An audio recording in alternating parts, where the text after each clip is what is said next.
So when we get to postmenopause, we have those patterns into play. But if you're listening to this, you're like, oh, I'm well past that perimenopause. It's not too late to start. Because if we start lifting heavier, we're putting stress on the ligaments and the tendons and the muscle. We're also building bone to support that. And when people are like, oh, I'm 62, how can I lift heavy? Well, we don't want you to go in and do a heavy deadlift right now. Let's look at where you are and phase it in a relative way, just like we would any other person in any other phase of their life.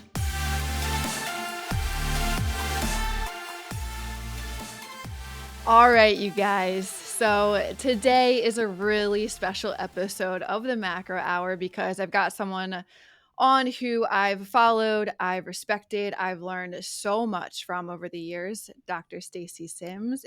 If you don't already know who she is, she's a world-renowned exercise physiologist and nutrition scientist who's flip the script on the one-size-fits-all approach in fitness and performance, especially when it comes to women. She is the author of Roar and Next Level, and her mission is grounded in one of the most powerful truths out there. Women are not small men.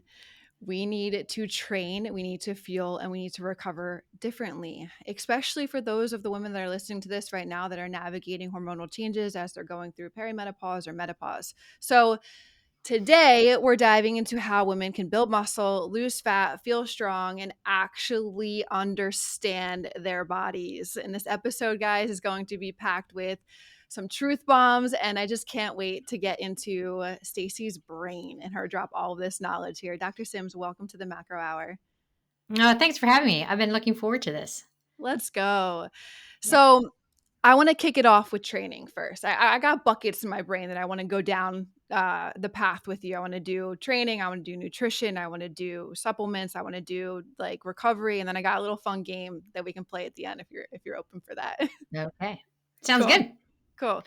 So first, I want to kick it off with some training because I feel like this is where most women feel totally lost. The things that worked in the 20s, the 30s, even sometimes in the early 40s, like a lot of women all do is cardio, they do HIIT, they do light weights.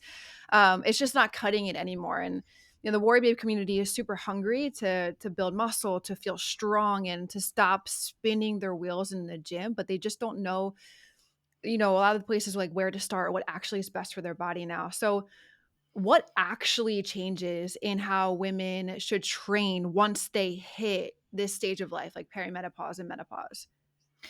Yeah. So I like to bring people back to that conversation around puberty, right? Because we hear and we've all been through it. We know that your body changes and you have all of these things that happen, and then you get your menstrual cycle, right? Mm-hmm.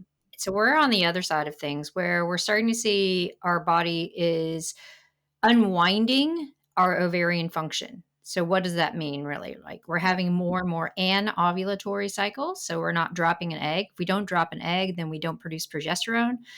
We're seeing that we're having more flux of estrogen, and our body has been affected by a continuous cycle of estrogen and progesterone for decades. Now every system of the body is starting to be affected. We see it from brain changes, cardiovascular changes. We see it, and you go get a blood test, and all of a sudden you have high cholesterol, and you're like, I've never had that before. I don't have a family history. Mm-hmm. It's primarily because of estrogen and progesterone and how they have an interplay in every system of the body. We talk specifically about skeletal muscle. We see that estrogen is really tightly tied to how our muscles respond and how strong our contractions are and how powerful they are. We also have the other side of things where our body, by aging, is becoming less and less responsive to protein intake and to resistance training. So, all these women who up to this point have been, oh, yeah, I get 20 grams of protein after training. I've done my HIIT. I've done my CrossFit Metcon. I've, done my 3x10s or 3x15s. I'm gone to fatigue. None of that works now because our body's like, oh, wait a second. We need more protein to stimulate anabolism or the building of muscle. We also need to find a different stressor that's going to create adaptive response because our bodies are really kind of used to not being threatened. So if we are able to create a stress that's going to cause a threat that the body's then like, I've got to build more muscle, I've got to have a powerful contraction, then it's going to respond in kind. So when we take that into translation, it's like, okay, what are we doing here? We want to look at that power-based range of lifting. where we want people to learn how to lift heavy properly. We want to do compound movements. We want to have adequate rest between our sets because we want a central nervous system response. Because if we're having a central nervous system response, it's the nerve saying, hey, wait a second, I need to be able to stimulate all of these muscle fibers for a really strong contraction. How Mhm. am I going to do that? Okay, I need some more of this neurotransmitter around so I can actually jump and contract these muscle fibers. In these muscle fibers, I also need my myosin and actin to be really on point.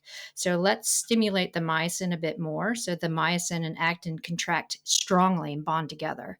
Mhm. And then, by the nature of having to have more lean mass, if we are having a continuous stress from central nervous system and also peripheral nervous system, then the body's like, okay, I need to be able to build more mass to keep up with what's happening from the brain. So when we're looking at the training scope, it's no wonder that people who are used to doing like the hit and the higher reps and lower weights not finding a change because it's not the right kind of stress we need when we're starting to have these changes in our hormones. Yeah, that makes total sense. So for the women that are doing those types of activity, like you're saying, like focus on more compound movements, put more stress on the body with the weights. How about with the women that are like in menopause? Like, is it the same thing? Like strength training, compound movements. Is there anything differently that would be done during that phase of life? No, when we're seeing what's happening is we're having that wind down during perimenopause. So we start to put those new patterns into play so the body's responding because we see the biggest change in body composition is occurring over that menopause transition. So Mm-hmm. when we're doing the heavier weights and we're actually looking at loading the body properly, not only are we stimulating lean mass development, we're also stimulating bone. And Mm-hmm. both of those are really important. So when we get to postmenopause, we have those patterns into play. But if you're listening to this, you're like, oh, I'm well past that perimenopause. It's not too late to start. Because if we start lifting heavier, we're putting stress on the ligaments and the tendons and the muscle, we're also building bone to support that. And when people are like, oh, I'm 62, how can I lift heavy? It's like, well, we don't want you to go in and do a heavy deadlift right now. Let's look at where you are and phase in a relative way, just like we would any other person in any other phase of their life. So what you're basically saying is like lifting is essential. It's not optional, really, right? Exactly. Yeah, amen to that. Exactly. Amen to Yeah. that. Yeah. So Even young kids, right? Like we have that fear of lifting and development, but it's about functional movement and getting them used to pushing and pulling and stuff because we don't do that in a natural environment anymore. yeah, totally. Why strength? Like, why is this so important? Why is building muscle so important? Why is resistance training so important? I know. Because cardio's had this like vibe for 100 years, right? We have to do all this stuff for our heart. And trust me, I know I'm a retired endurance athlete. But when we start looking at being able to age well and not get old, so we want brain health, we want cognitive function, we want to be able to carry our groceries into our kitchen, we want to be able to be active with our grandkids or grow old with our partner and not grow old but age well with our partner Mhm. it's become muscle centric, right? When we're seeing the push pull load and what muscle does for us and the building of the muscle and how metabolically active it is, the more metabolically active tissue we have, the better blood glucose control we have, the better our blood lipids are, the more we aren't looking to store that visceral fat. So we have less of a threat for cardiovascular risk factors. We also want to build muscle so that we're pulling torque on the bone. Because if we have strong bones, then we don't have that risk of having chalk for bones and stepping off the curb and breaking a hip. So as we talk about it, we're in that bubble, right? Where we're like, yes, strength training for the win. But we also want to remember it's not just for the now, it's protecting us to age well and not get old. Yes, I got full body chills there, like so much alignment. And I love the knowledge you have, how you dive into the science-based things and what you stand for. Like this message just needs to continue to get louder and louder and louder. Um, what would what would you say is like the ideal weekly training split for someone that's like 50 years old that wants to build muscle? We see that a minimum is 2 times a week, minimum. So, Mm, and this is total body movements for that.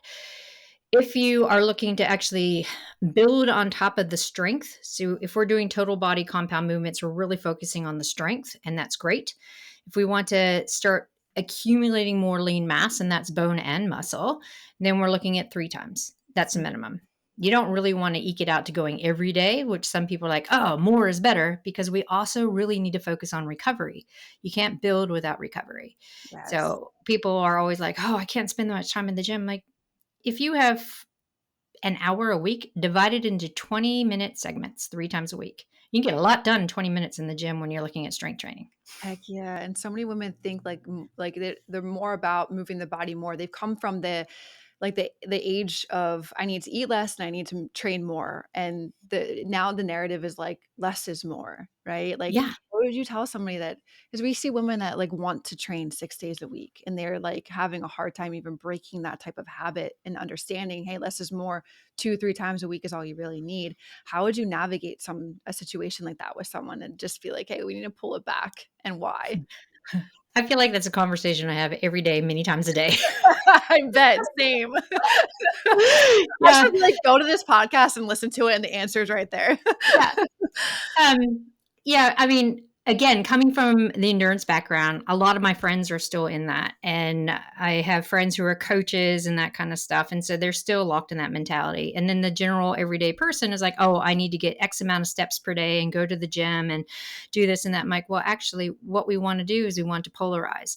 If you work out every day, can you hit a max intensity on one of those days? And they're Mm, like, what do you mean? I said, can you do sprint interval training on one of those days? Can you do 30 seconds full on as hard as you can and repeat that a few times? And most people are like, well, yeah. And then they go try it and they're like, no, I was too tired. It's like, that's the thing. You're always in this kind of moderate intensity. If you're exercising every day at the same intensity and trying to do the same thing with the idea I'm burning calories to lose weight and do body composition, you're not. You're mhm, just creating this cascade of sympathetic drive and stress that's not going to allow your body to understand exercise stress.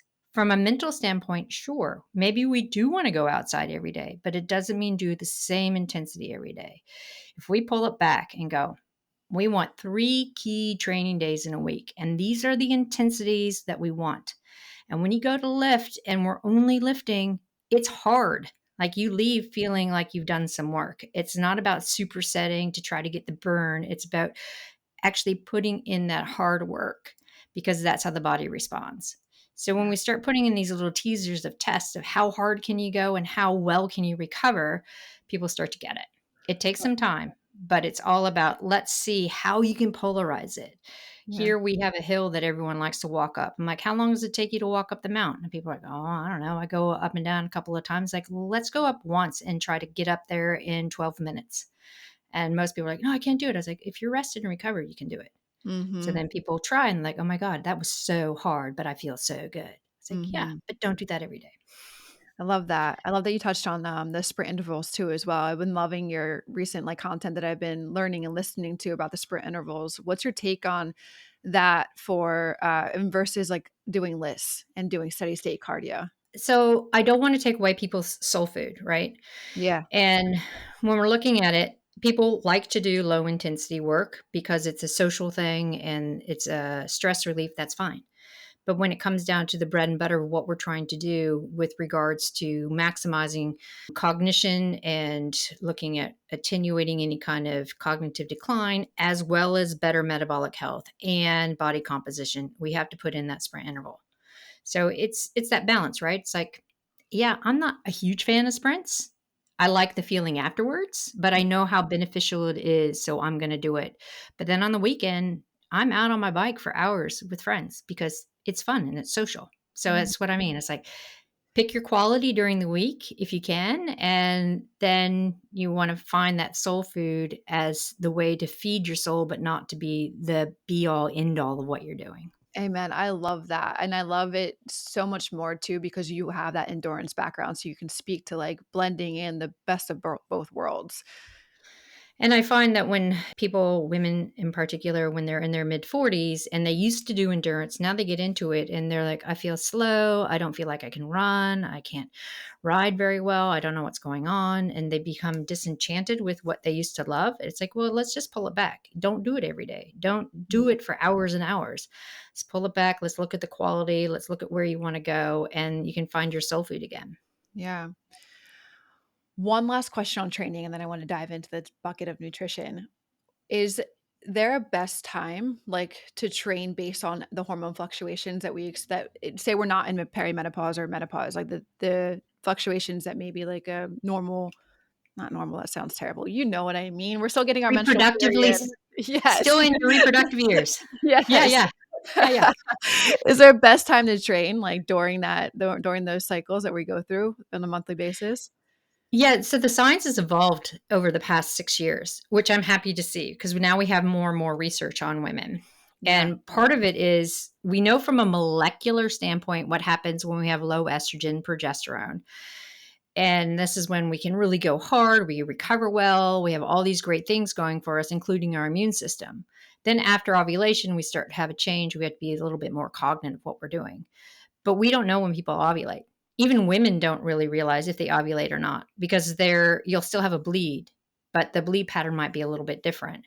Sure. So what we're saying now from a applied sports science point of view is we want you to track and understand how you feel across the cycle because that gives you more insight and also empowers you to know, well, I really have this training session that I want to do and it's really high intense and I want to nail it. But it kind of falls around the time where I always feel a bit flat. So I'm going to move that. So you still have the opportunity to do that session and get the training benefit, but you don't have to do it on a day where you're fighting it. So, you find your own patterns because some women feel really awful mid cycle and then they start to feel better on either end. And then some women like feel really bad the week before their period starts. So it's like, let's not fight it. Let's really understand how we feel and how our body is responding to these hormone fluxes and dial it in that way. Damn, I feel like that could be like a whole nother podcast right Yeah, there. I'd be like, what are the absolutely. yeah.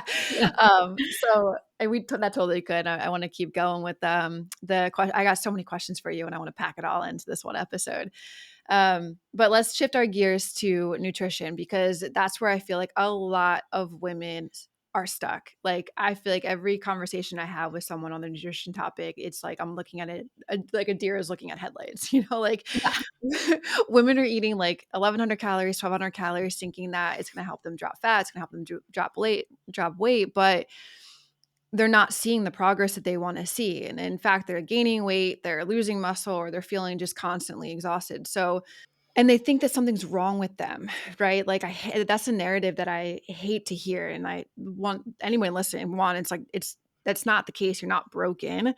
And I want us in this conversation to help them see like, it's not their fault. And two, it's like, they need the right strategy for where their body is at now. So with all that being said, many women, like I said, are eating 1,100, 1,200 calories and wondering like why they aren't seeing the progress that they want or losing fat. Can you speak to the danger of that, and especially for women that are in the phase of menopause and going through that journey, but more so the danger of just eating 1,100 and 1,200 calories?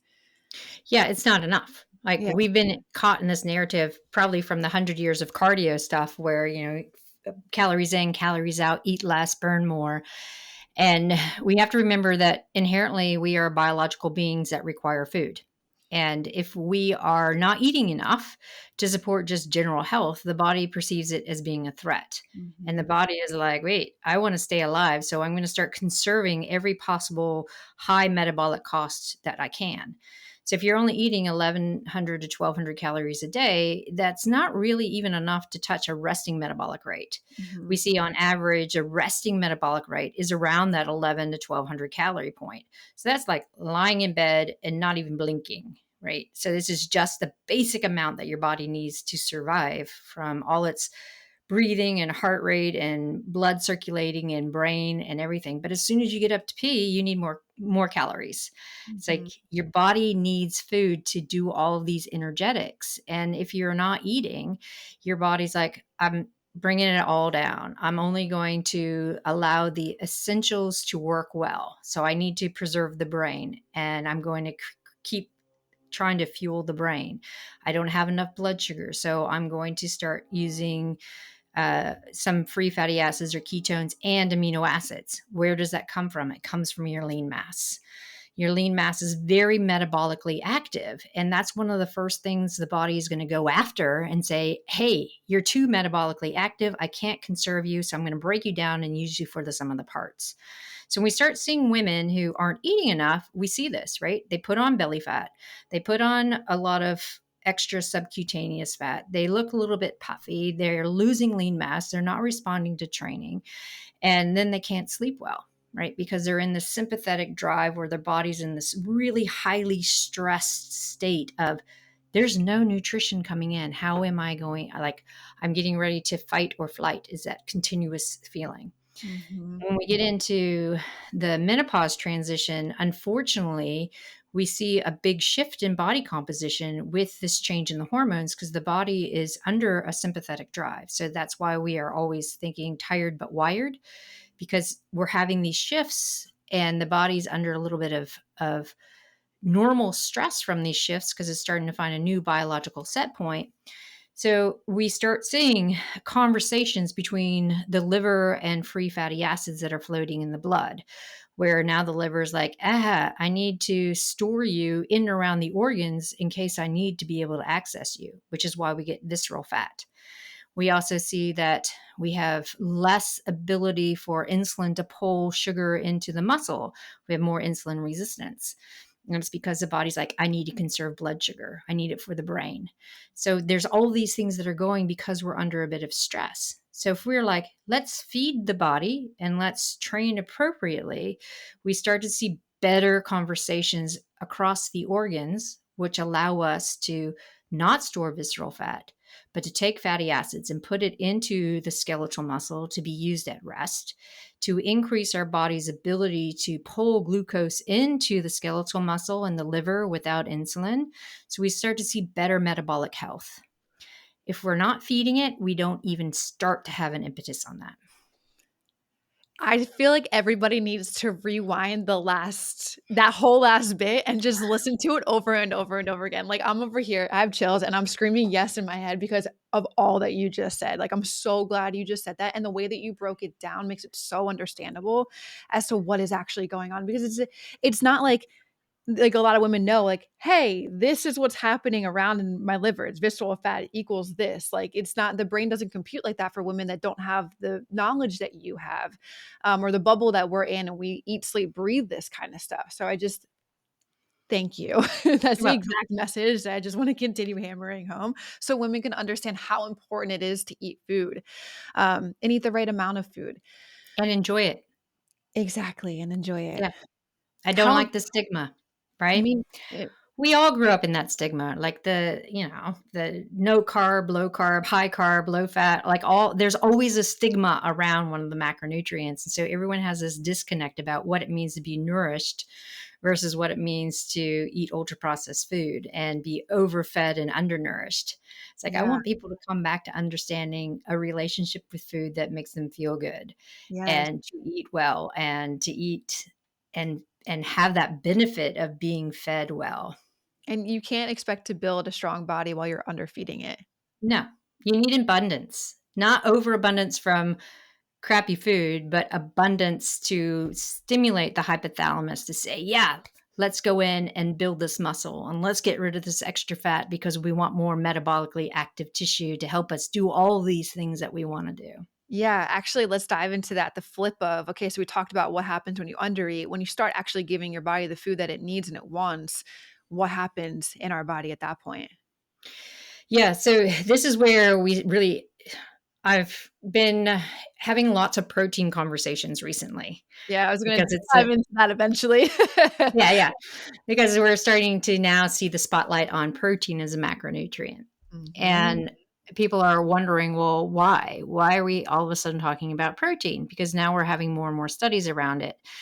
And we're seeing that if you're increasing your calorie intake and have a higher percentage of protein while you're trying to change body composition, you get a benefit because protein isn't just for muscle. It's for neurotransmitters, it's for nerves, it's for so many other things, even bone, right? So we're thinking about how protein is a building block of almost everything in the body. So if we are eating a higher quality protein more often during the day to increase our calories, we are also stimulating the growth of bone, muscle, neurotransmitters, reducing sympathetic activity. We have a whole bunch of benefits. If we were to increase by fat, we wouldn't have the same thing. If we increase by ultra processed carbohydrate, we definitely don't have the same thing. So when Mhm. we start increasing our calories, we want to think about two things. One, how are we promoting the growth of positive tissue? And two, most importantly, how are we helping our gut microbiome? Because if we have a relatively non diverse gut microbiome, then we don't have any kind of change. We don't have any kind of impetus for better health. So when women are like, well, I don't even know how to increase the amount of calories, I'm like, reach for protein and fiber. Lots of colorful fruit and veg. And if you're also adding nuts and seeds and legumes, you're putting in some protein. And then also look at all the other types of protein that you can bring in. Mm. So if you're on 1,100 calories a day, I don't want you to go tomorrow and go, oh, I need 2,000 calories. Slowly eke it up over the course of a month. Mm. Find eating opportunities because most people don't know what it means to be fed. They only know what it feels like to be hungry, and they don't even tie into that. Mm. And we see that there's a disconnect in our appetite hormones. The more that we hold on to an elevation of cortisol, it reduces our ability to feel hungry and it reduces our ability to feel full. So we have to reteach the body that. So having an eating opportunity that includes protein and some fiber and carbohydrate allows the hypothalamus to understand that, which means we have better connection with our appetite hormones and a reduction in the cortisol production. Love that. I love the proteins getting the highlight nowadays as to prior it never really Yeah, did. It's now coming never back. did. Yeah. Not until like the past 3 or 4 years when people started really going, okay, well, I can't do carb. I'm scared of carb. I can't put in fat. And we've seen the trends of keto and all that stuff. And now the focus is on protein. And people still are afraid to eat more protein. And I don't know if it's because there's the fear of eating more or we have this myth that it's going to cause kidney issues. Yeah. There's so many things around it where it's like we need to unpack this and make people understand that our general recommendations for daily intake of protein based on the minimal amount that you need not to be undernourished or malnourished with protein. So we want to say here's the bare minimum if you're lying in bed watching Netflix, but as soon as you start to move, you need more. Yeah. What is that real target? Because there's like people say zero point 0.8, people say 1 gram per pound of body weight, 1.2. It varies. So what is Yeah. that real target? So it does vary depending on where you are in a training block, how old you are. We see that younger women, about 1.6 grams per kilo. So that is about that zero point 0.8 is if you're recreationally active and you're not in a heavy training block, that's like your bare minimum. But as soon as you start putting in a really heavy training block or you have a lot of stress in your life, you want to eke that up to about 1 gram per pound.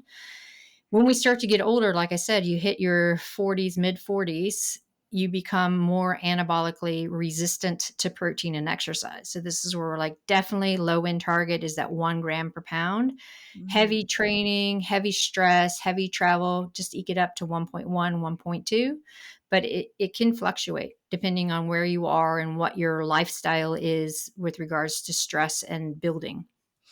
So how about the it's I mean I hear you. It's so individual. Like this journey for somebody, what eating, training, I mean it comes down to the lifestyle needs of that individual, like Yeah. to make it exactly sustainable for them. But Yeah. for anybody, like if I could pinpoint one like avatar for somebody that's listening to this episode right now, that maybe you could have like some just immediate like understanding of navigating what they may be struggling with, right? Maybe they're nonstop traveling. They're experiencing symptoms of menopause, like they're going like a couple months after their period, then getting it back, um, and they're stressed. Like, what would be a good and they're training like 5 days a week. Um, what would be a good like protein intake for that individual? That may be really Uh, hard to answer, but yeah, I know. I'm like, gosh, I think you just described my life. honestly, I'm thinking about one of my babes, and I'm like, I just wanna be able to help her right now, you know? Yeah, yeah. Um, so definitely hitting that 1 gram per pound. That's Yeah, where we want the target. And people think about it as being really difficult, especially if you're traveling. How do I get that protein? It's like yeah, you're looking at different eating opportunities. You're bringing stuff with you. You might have, if you're traveling internationally, you can't have nuts. But if you're traveling nationally, you can have nuts. You can have protein powders. You can have little individuals things of edamame and green peas. So there's things that you can have on planes. You can stop at a gas station and you can get a yogurt and a protein and stir in your protein powder. Like there's things that you can do, and every eating opportunity, you're grabbing some protein. And if mhm, you're looking at the different types of protein, you're also getting the fiber. mhm, And when you're under that travel stress and going from hotel room to weird time zones, having that protein does help you get into parasympathetic and into a good sleep too. I love that, to be resourceful and to look at all your Yes. options, yeah. Okay, so we talked a little bit about carbs. I wanna hear your take on carbs too, because I know so many women, like we just talked about, are just terrified of them, or there's just, like, myths around it, or there's, like, "You shouldn't eat them because they're gonna make you fat." Yeah. I know. I'm like, "Oh, no." It's again the type of carbohydrate, right? Like Yeah, women need more carb than men just by the nature of having a more robust endocrine system. So this is not just sex hormones, it's thyroid as well and our appetite hormones, and we're more sensitive to lower blood sugar because our body uses blood sugar faster than men.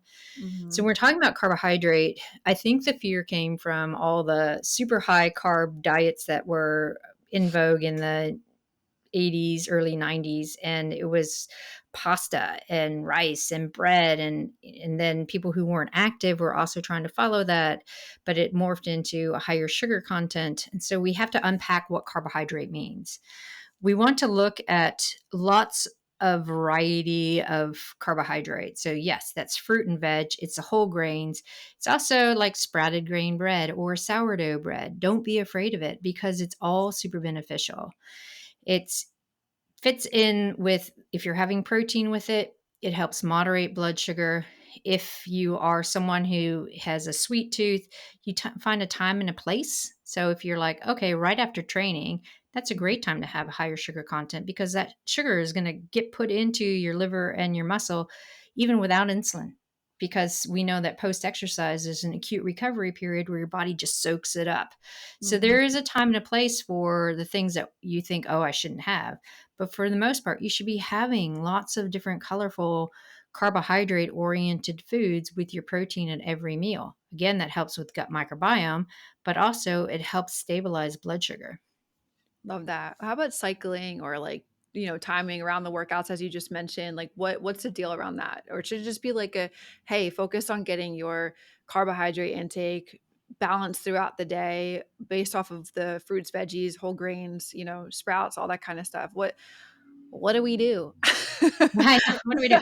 Like, Um, there's so many okay, things out so I'll scope it in two ways. One, if it's a recovery day or we haven't had time to train, it's you want to eat with circadian rhythm. So you want to eat within a half an hour of getting up. You want to have carb and protein at pretty much every meal. And then when you get towards the end of the day, the carbohydrate you really want it to come from fruit and veg because then you have the fiber compound and you don't have big spikes in blood sugar right before you go to bed.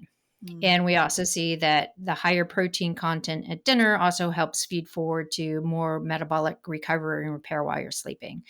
So you want to think higher carb into higher protein throughout the day.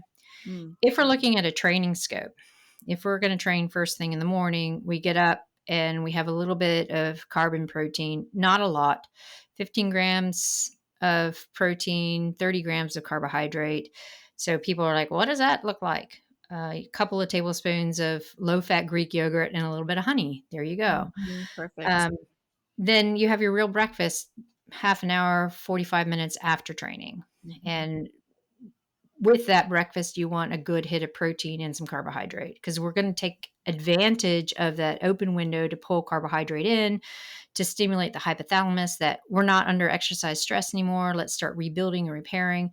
And also telling the hypothalamus that, hey, you know what? You don't have to start conserving things. You don't have to stay in a breakdown state because there is nutrition here. And then you can go on with your day, right? Yes. And we want to look at using training as a way that we can manipulate signals to the brain to really change body composition. Because there's so many women who are like, I'm going to do fasted training and then I'm not hungry after training. So I'm going to withhold food until my next meal. And you're staying in this big breakdown state that's a threat to the hypothalamus, central area of the brain that controls so many things like thermoregulation, appetite hormones, our sex hormones, our thyroid. And if you're in that big hole of no food, the brain's like, yep, not enough. I'm going to start turning things down. So let's look at using eating opportunities in and around training as a way that we can maximize our training ability to hit intensities we want, recover well, and also have an eating opportunity to help the brain understand that we are not in a significant famine. We have the opportunity to build muscle.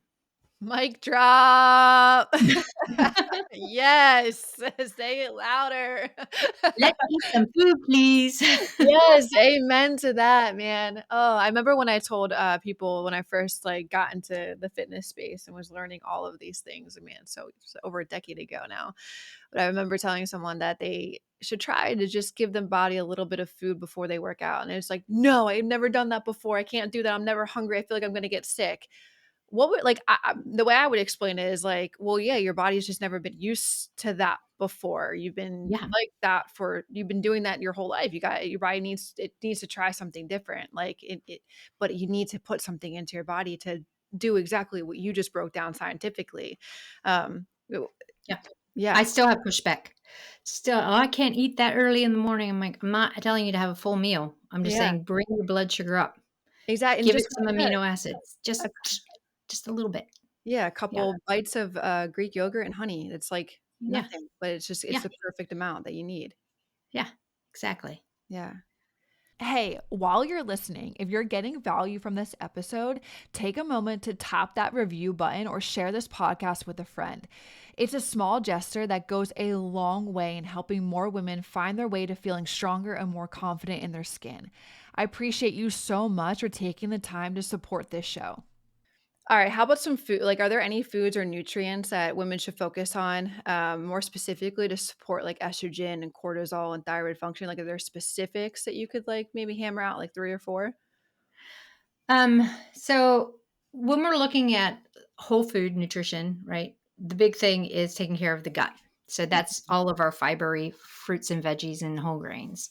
Protein we've talked about, and the timing of our food to work our circadian rhythm. So that's fueling for the day and winding down so we're not eating after dinner so we can sleep well. Mhm. And I see a lot of people who misconstrue and hold food till like noon, or they eat something in the morning and they have a big hole in the day because they're too busy, and then they stack their calories at night. They're resetting their circadian rhythm and they're not going to be able to sleep well because now your body's like, oh, there's all this food. Okay, I got to use it. So I really try to get women to understand we want to fuel for the task at hand, which is the daytime activities, whatever we're doing. And then we want to allow the body to rest overnight while we're sleeping so that it can do what it needs to do. When we look at like specific foods that are really beneficial at this point, we see omega-3 fatty acids either through fish, walnuts, flax, that kind of stuff, even supplementation. And then we can talk about supplementation because the other really critical thing is creatine. And I know that women aren't going to eat 20 chicken breasts in one day to get the amount of creatine that their body needs. So this is where that supplementation comes into play. Yeah, okay, so I wanna dive into that next. That was my next bucket with you. That's another area where women, I think, get pretty overwhelmed. I feel like the first question I typically get asked is, "What supplements do I need to buy?" And Yeah. and they're spending money on, like, green powders and on collagen or on fat burners, random, I don't know, menopause, like, blends. Who knows what the fuck's out there I nowadays. know.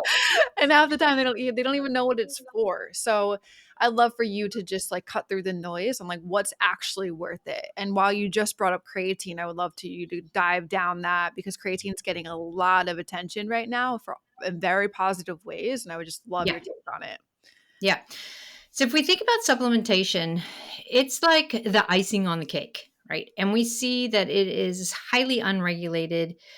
And people are thinking, oh, I need to take this and that and this and that. I need my multivitamin. I need my greens. But it's like, let's look at the diet first. Like, we can really get what we need from our diet. And then it's a supplement for a reason. It's to supplement the whole foods. It's not to take the place of what we're eating, but to supplement. So if you know that you are low in magnesium, then you take it. But for the most part, we know most women will really benefit from omega 3s, vitamin D, especially in peri and postmenopause, and creatine monohydrate. So those are the big three. So we think about why. We want omega-3 fatty acids because they're really good at antioxidative properties. So this is when we're looking at our cells and they're under a lot of stress and we get free radicals. Omega-3s come in and help with mitigating some cellular damage. And when we're thinking about peri and postmenopause and our body's under a lot of stress and our cells are going through a lot of changes and relying on different signaling, we want to support it with omega 3s. Also, for our brain, it's really important for brain health as well. Mhm. When we think about our creatine monohydrate, this is, again, one that is getting a lot of press. And we see it's the most studied supplement in all of the research across years. And it's super beneficial for health and performance. It used to have the big bodybuilding idea of you want to load creatine for increasing the bulk and the ability for your muscles to do muscle work. But we're not talking about those high doses. We're looking at 3 to 5 grams a day. Over the course of 3 weeks, your body will fully saturate. And what does it do, right? This is the big question. I should take it, but what does it do? Creatine is really important for every fast energetic in the body. So we think about the brain and how fast we have neural connections. All of that relies on our ATP CP fueling system, and Mhm. creatine is part of that. We think about our gut, we think about our heart, we think about also muscle performance. All of those require creatine. Women have about 70 to 80% of the stores that men do by the nature of having less muscle mass. And unfortunately, women don't eat enough to really supply what they need. So when we start looking at the research and understanding how important it is, as we get older, we also store less. So it's important to get that creatine in. We see more and more studies coming out that when you're under fatigue and you're under high stress, if you are dosing with creatine 5 grams twice a day, it improves the capacity Mm. to be more stress resilient. We see people who have IBS or gut issues, and we see a lot of uptick in gut issues in perimenopause because of a disconnect of our estrogen receptors. Mhm. Creatine helps maintain the integrity of our intestinal cells because we now have the um, creatine that's there to kind of keep the mucosa lining intact, even under stress. So Mhm. there's so many benefits for it. And we see that it's beneficial in pregnancy as well. Because again, pregnancy is a fast, energetic, and highly calorie, um, I guess you have a lot of calorie requirement when you're trying to build something. And so you Yeah. have all these energetics that are happening. Creatine is very beneficial. And then that brings us to vitamin D, right? Vitamin D3. A lot of us don't spend enough time outside, and even the time we spend outside isn't enough to bring our levels up to where they are needed. And it's really important for things like osteoporosis prevention. We see it's important for muscle and immunity, also really important for brain health. And the research on vitamin D is still growing. Mhm. So those are the big three for women. Back to the creatine, breakdown really quick. One question that I have for you is how about taking it on, like, rest days? You sure you take it Yeah, every single day? yeah, Yeah, absolutely. Yeah, yeah. yeah. I love the positive press it's getting on I using know, me too. the I love supplement. it. It's great. Yeah, yeah. How about any supplements that you would say are being, like, overhyped or unnecessary? Almost everything else. No, just kidding. Fair. I mean, that's a fair response. Maybe. Um, the pre-workouts, like, I get questions on pre-workout all the time. I Yeah. was like, it's a way to, like, jack you up, but if you're really looking at the efficacy of a pre-workout, it's beta alanine and caffeine. Mhm. Those are the 2 things that are allowing you to feel less fatigue and to improve muscle function, because beta alanine is a vasodilator, also provides some of the essential, uh, I guess, coenzymes your body or your muscles need for faster contractions. So that's like the pre-workouts are just astronomically expensive and not very efficacious. Um, I get like all the menopause hormone supplements that are out there, and all these things like Minoprove and Black Cohosh. No, no. Let's look at other things first. Nutrition first, right? Nutrition first. Yeah, and collagen is the other one where I get frustrated with collagen, because people think about collagen peptides and collagen protein as being dietary protein for muscle and neurotransmitters, Yep. where it's a specific structural protein that goes to hair, nails, joint.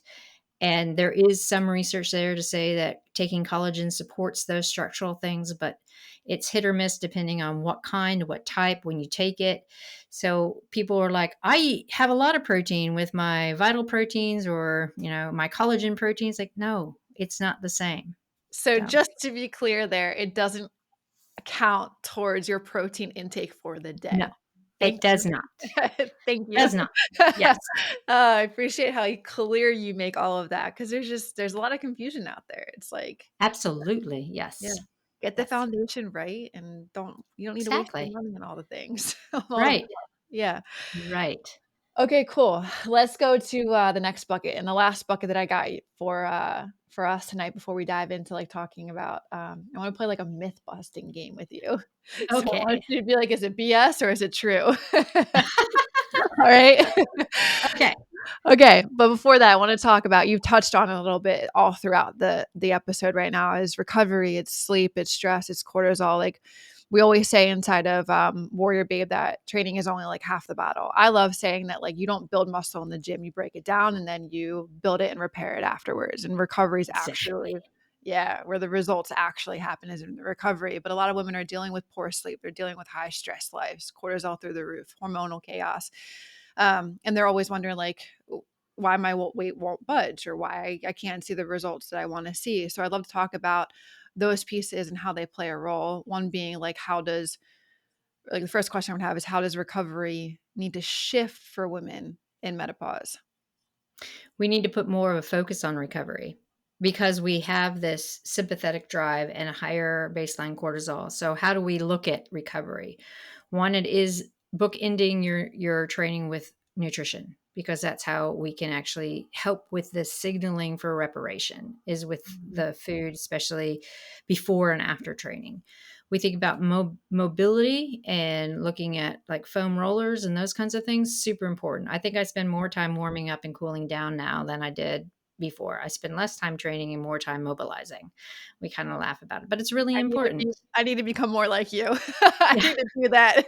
I can feel it in my body now from years Yeah. of strength training. I'm like, I need mobility in my life. Yeah, exactly. It's like once you start implementing it, and it's like you can do some mobility between your squat sets, and you get better out of your training, right?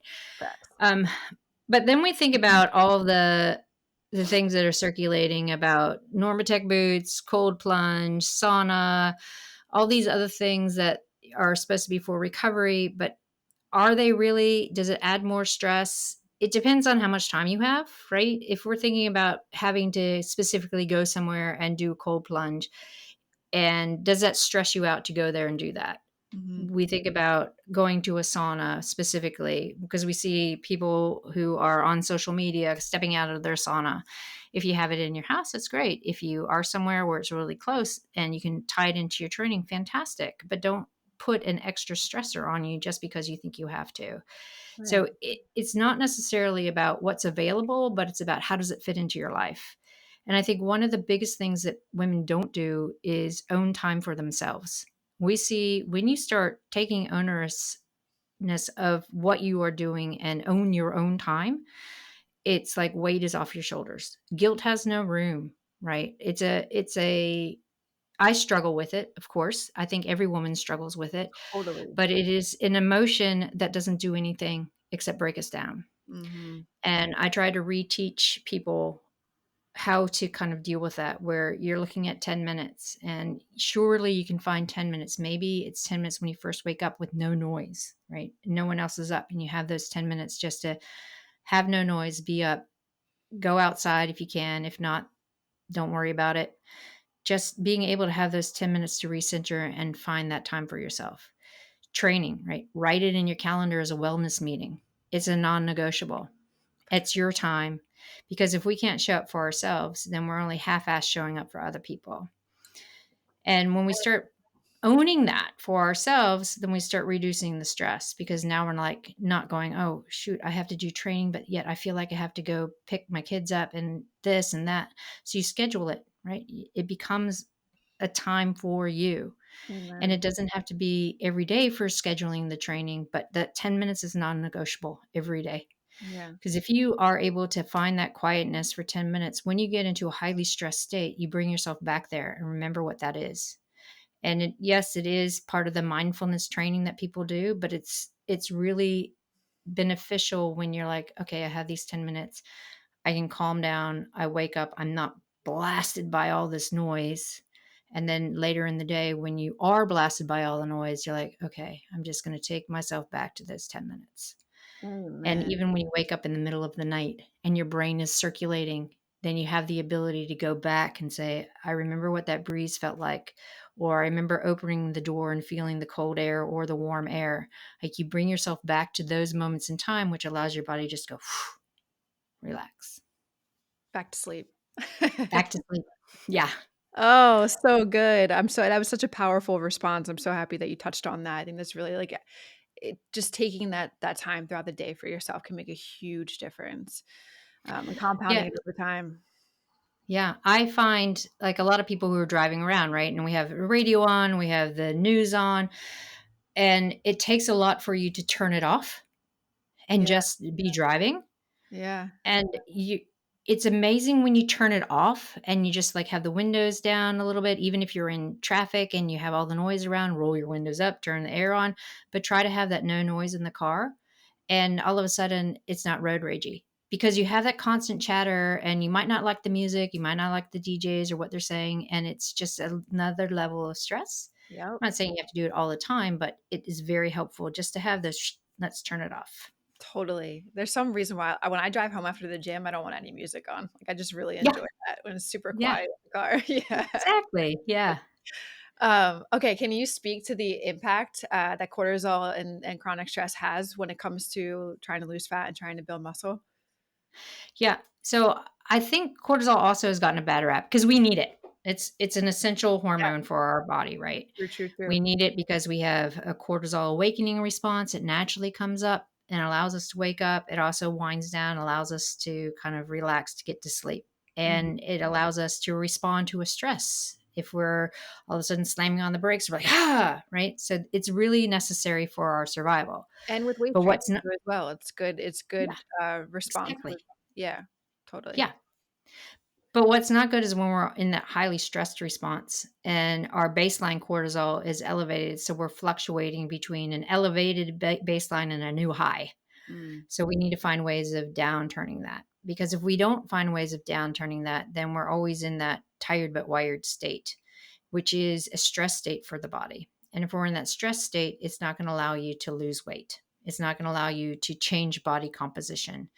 So when we're looking at how do we mitigate that, it is again, let's look at our circadian rhythm. Let's eat half an hour after, well, not, you don't have to have a full meal, but have some food at half an hour after waking up to kind of mhm, tell the brain, yep, we're up, we're ready to go. We have some food, it's fine. We can start allowing that cortisol to come down. mhm. When we get into a stressful situation and we're in a meeting that's really stressful at work, or the kids are, around you and they're really fighting and stuff, you just take a deep breath, and it really does help. I mean, we talk about breath work in some situations, but taking a deep breath and controlling your breathing helps you just kind of relax and bring more of a parasympathetic response, which makes you more stress resilient.